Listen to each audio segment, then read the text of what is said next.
ህወሓት ወደ አፋር በተኮሳቸው መሳሪያዎች ላይ ምርመራ ተጀመረ። ሰላም የኢትዮ ፎከስ ቤተሰቦች፣ የዕለቱን መረጃ ይዘን ቀርበናል። አብራችሁን ቆዩ።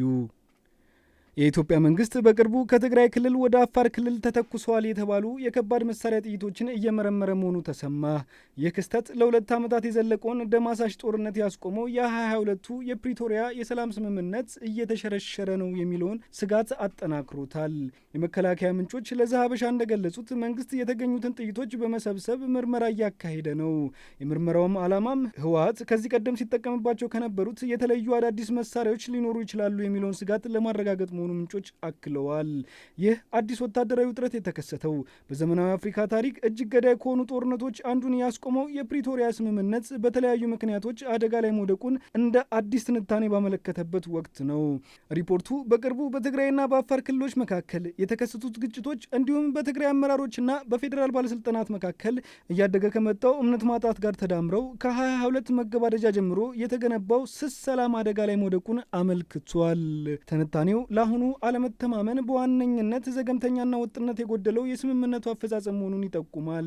ምንም እንኳን በሁለቱ ዋና ተዋጊዎች ኃይሎች መካከል መጠነ ሰፊ ውጊያ ቢቆምም እንደ ትጥቅ መፍታት፣ የታጋዮችን መልሶ ማዋሃድና ተፈናቃዮችን መመለስ ባሉ ቁልፍ ድንጋጌዎች ላይ መዘግየቶችና የጋራ ወንጀላዎች ተበራክተዋል። የፌዴራል መንግስት የትግራይ ባለስልጣናት ሙሉ በሙሉ ትጥቅ አልፈቱም፣ እንዲሁም በአማራ ክልል ከሚንቀሳቀሱ ታጣቂዎች ጋር ይተባበራሉ ሲል ይከሳል።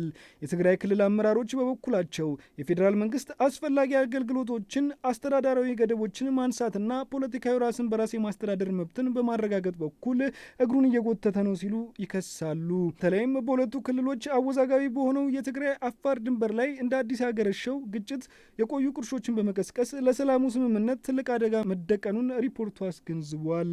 ትንታኔው ሲጠቃለል ይህ የሰላም ስምምነት ሙሉ በሙሉ መፍረስ ለኢትዮጵያ ብቻ ሳይሆን ለመላው የአፍሪካ ቀንድ መረጋጋት አስከፊ አንድምታ እንደሚኖረው አስጠንቅቋል። የህወሓት ኃይሎች ቶንሳ ተብሎ በሚጠራው የአፋር አካባቢ የአፋር ሽማግሌዎች እንዲመለሱ ቢጠይቋቸውም ግጭቱን ገፍተውበታል ተብሏል። ጥቅምት 26 2018 ዓመተ ምህረት ምሽት 1 ሰዓት ገደማ ህወሓት አፋር ክልል በሰፈረው ሀራ መሬት ወይም የትግራይ ሰላም ኃይል ላይ ጥቃት በመክፈት ነው ወሰን ጥሶ የገባው።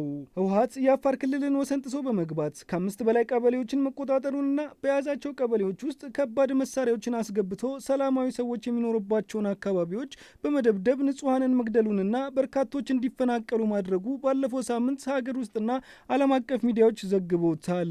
ሆኖም ግን የክልሉ ጊዜያዊ አስተዳደር ፕሬዝዳንት ለህወሓት ወገንተኛ ሆነው አፋር ክልል ላይ ምንም አይነት ጥቃት አልተፈጸመም ሲሉ አስተባብለዋል።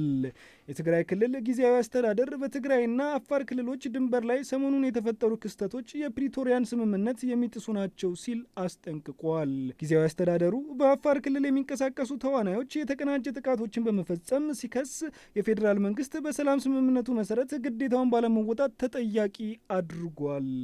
የትግራይ ክልል ጊዜያዊ አስተዳደር ትናንት ባወጣው መግለጫ በአፋር ክልል የሚንቀሳቀሱ ታጣቂ ቡድኖች ተደጋጋሚ ጥቃቶችን በትግራይ ክልል መፈጸማቸውን ገልጾ ኃይሎቹ በውጭ ድጋፍ የተደራጁና የታጠቁ ናቸው ብሏል። መግለጫውን አክሎም ጥቃቶቹ ከአምና ጀምሮ በኮነባና አብዓላ አቅጣጫዎች እየተፈጸሙ መሆኑን ገልጿል። ጊዜያዊ አስተዳደሩ ውስጣዊ ችግሮችን በድርድር የመፍታት ከፍተኛ ፍላጎት ስላለውና በአፋርና በትግራይ ህዝቦች መካከል ያለውን የረጅም ዓመት ግንኙነት በማክበር ቀደም ሲል የተፈጠሩ ክስተቶችን በይፋ ላለመግለጽ መምረጡን አስታውቋል።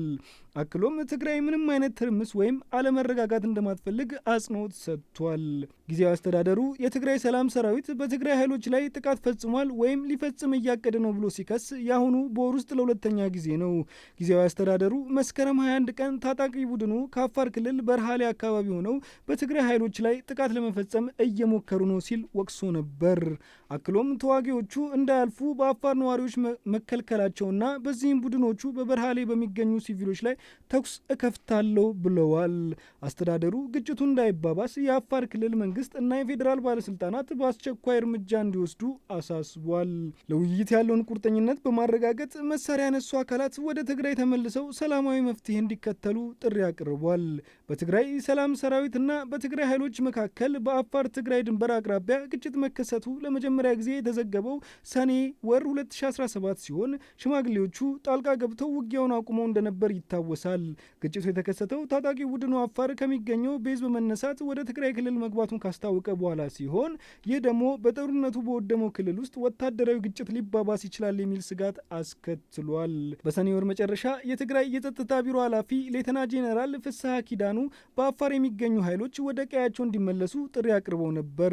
ኃላፊው የፌዴራል መንግስት በአፋርና በአማራ ክልሎች እንዲሁም በምዕራብ ትግራይ ጸለምቴ አካባቢ የሚገኙ ኃይሎችን እየደገፈ ነው ሲል ወቅሰዋል። በጸለምቴ አካባቢ ቀደም ሲል በዘር ማጥፋት ወንጀል ተሳትፏል የተባሉት ኮሎኔል ደመቀ ዘውዱ በፌዴራል ሰራዊትና በአማራ ክልላዊ መንግስት ድጋፍ ተከዜ ጥበቃዎች የተባሉ በሺዎች የሚቆጠሩ ታጣቂ ኃይሎችን ማሰልጠንና ማሰማራት ላይ መሆናቸው ተገልጿል። በጸለምቴ አካባቢ ቀደም ሲል በዘር ማጥፋት ወንጀል ተሳትፈዋል የተባሉት ኮሎኔል ደመቀ ዘውዱ በፌዴራል ሰራዊትና በአማራ ክልላዊ መንግስት ድጋፍ ተከዜ ጥበቃዎች የተባሉ በሺዎች የሚቆጠሩ ታጣቂ ኃይሎችን ማሰልጠንና ማሰማራት ላይ መሆናቸውን ገልጿል።